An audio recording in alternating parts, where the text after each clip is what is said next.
Hi everybody, I'm back with a review of my Chinese guitar a month or so since I bought it, and I've been playing it quite a bit. I've played it on several gigs, I've played it privately, in all the rehearsals, every kind of situation imaginable, so I can give you some real, hopefully qualitative feedback on what a good guitar I think it is fundamentally. Now, anytime you buy a guitar for as little as $300, you're going to find certain things that need to be attended to or swapped out or whatever. I think that's just a given at that price point. So at this price point, yes, there's a couple of things I swapped out, but the main thing is that the guitar has good bones, you might say. So here's a quick rundown on what I've seen over the month or so of using it. The original tuners were fabulous. They were great. They were Kluson Deluxe Keystone style tuners, vintage style, very tight, no play at all in the gears. They tuned beautifully. They seem to have a very good ratio, tuning ratio. And the only reason why I swapped these out is because these are my personal favorite tuners of all time for almost any guitar that I own. These are Planet Waves tuners. They're locking and auto trimming tuners. I'm going to make a separate video on those tuners, so you can look up something like Chinese Guitar Skeptic Planet Waves tuners upgrade or something like that, and you'll find my comments on the tuners. The headstock angle, it has a nice angle to it. It's a little on the steep side. It's probably I don't know what it is, a 14-degree angle or thereabouts, and combined with the length of the headstock here makes it a little difficult to fit into guitar cases. So I haven't quite found the perfect case for this guitar yet. That's a concern. You know, if you're going to order one of these guitars, it might be worthwhile to order a case with it for $75 or whatever. You're not going to. It's going to save you a lot of time and effort if it's a halfway decent case. The nut, as I've mentioned in the earlier video, is a plastic nut, but it's great. I've had no problems with it at all. The fretboard, one of my concerns was getting something that they claim is ebony from Asia.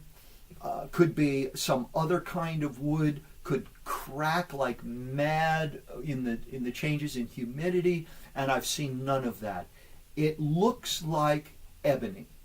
I can't say for sure, but it looks like ebony, and it feels great. So, fretboard, beautiful. The frets, I ended up measuring the frets at about 0.40 to 0.42 thousandths of an inch in height. Not quite as tall as a super jumbo Dunlop 6150. I forget what the model identification is for those big speed bump frets. So it's not a super high fret, but it's a very nice high fret and feels really good. The fretwork was beautiful. After playing it for several weeks, there has been no problem with the fret edges at all. And here we are in mid-December in northeastern United States, and you know, the heat is going on in everywhere, and these frets are not coming out over the edges. There's no roughness at all. They were very well finished when I got them. I did in fact do a very small crown and polish to them. I found, it's like a niggling small detail. I found a couple of spots where I was getting a little bit of unwarranted buzz when I really hit the strings hard, and then I wouldn't get exactly the same buzz a fret away or 2 frets away, which indicated some inconsistency in the fret height. But we're talking very minor. My suspicion is 80% of the guitar players out there in the real world would never have noticed that bit of errant buzzing. So, fretwork, quite beautiful. The truss rod, when I got the guitar, the neck was probably so full of Chinese humidity that it was very, very much bowed like this, and or I guess we could say back bowed from humidity, and therefore the truss rod, which is a dual action truss rod, it will push the neck in both directions. The truss rod was actually pushing the neck into a very nice, even, straight line. In the course of about a day, I felt the neck shift, and I literally did 2 or 3 truss rod adjustments in the space of a couple of days. And what I felt was, as I was tightening the truss rod, I felt it tighten and tighten, and then you get to a point where there's no tension on it at all. Usually that's an obvious sign of either a broken truss rod or a dual action truss rod. And in this case it was obviously a dual action truss rod, because after a couple of fractions of a turn it engaged again and put the neck into a beautiful place. So I have a very lovely straight neck with maybe 0.004 of an inch of relief in the middle area of the neck, and it plays beautifully, beautiful low action. The neck contour, as I may have mentioned in the first video, is sort of a thick vintage Gibson C shape. I like a neck just a little thinner than that, but that's a personal thing. I don't think that it's possible to communicate with our friends in China to the level of detail that would be required to get a neck shape just the way you want it. So I'm happy with this. The body. This was one of the big selling points on this guitar, and it is something that I really love. This is a very unusual body shape. This extreme cutaway here makes it really easy to get all the way up to the 24th fret on this guitar. So I was very happy with the body shape. It's very well balanced, as you can see. No hands. Guitar doesn't go anywhere. It has a very, very slight propensity to drop, but it's not a big deal. It balances really nicely. What I originally referred to as a semi-hollow body design, I have since discovered is really just a chambered design. I don't know exactly how many layers of wood they used here, but if you peep inside the F-holes, you can see that there is a chamber here and a chamber over here, but not a hollow area on either side of the central neck area. So it's just a chambered body, but it does affect the sound a bit. What else do we need to touch upon? The Tremolo system. I've been using it very heavily for a month now, and it holds up beautifully. The tuning is fabulous. I'll give you a quick demonstration here. We play, let's say, a lovely C major 7th chord. Right? You can waggle that chord, and I can do this. I can go bar right down to the face. Strings are almost flat. Bring it up, give it a little bit of a waggle, and there's our C major 7, perfectly in tune. So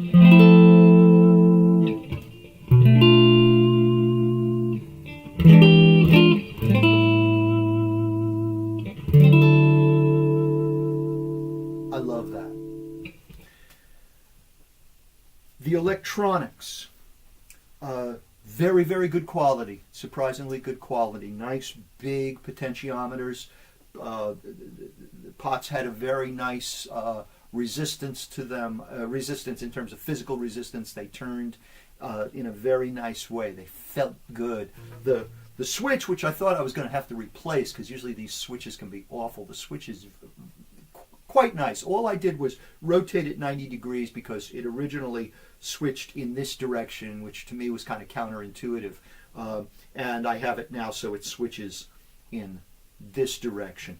I'm going to refrain from discussing these new pickups that I put in. I will also put that in another video, probably Chinese guitar skeptic pickup upgrade. These are guitar fetish pickups, and I'm very pleased with them, but they're a completely separate thing. The original pickups were looked like humbucking pickups, were branded Epiphone on the back, and they were pretty bad for any kind of high gain signal. Once they were nice when you were at clean in clean settings, but once you put on some gain, boy, they just squealed if the volume was up at all. So I pulled out those pickups and put these pickups in. I also happened to replace the knobs. That's purely cosmetic, has nothing to do with the original knobs. So the output jack, by the way, was a little bit loose. It required a lock washer, or a tooth washer, I should say, an audio tooth washer, and some tightening to get up to snuff. The strap pins. Do I have that strap pin? It was lying around here on this table. Here it is. The strap pin was, and I'm not going to get crazy about this, but it was really on the small side. It's probably a number 4 in diameter by 5/8 of an inch. So I put in something that's more like a number 8 by 3/4 screw for this strap pin, and eventually I'll do the same for this strap pin. That's all these little things that I'm talking about changing. I've changed on and found wanting on $1,000 guitars, $1,500 guitars. So this is par for the course. The acoustic tone of this instrument is very nice. I don't know if you're going to hear much of anything here, but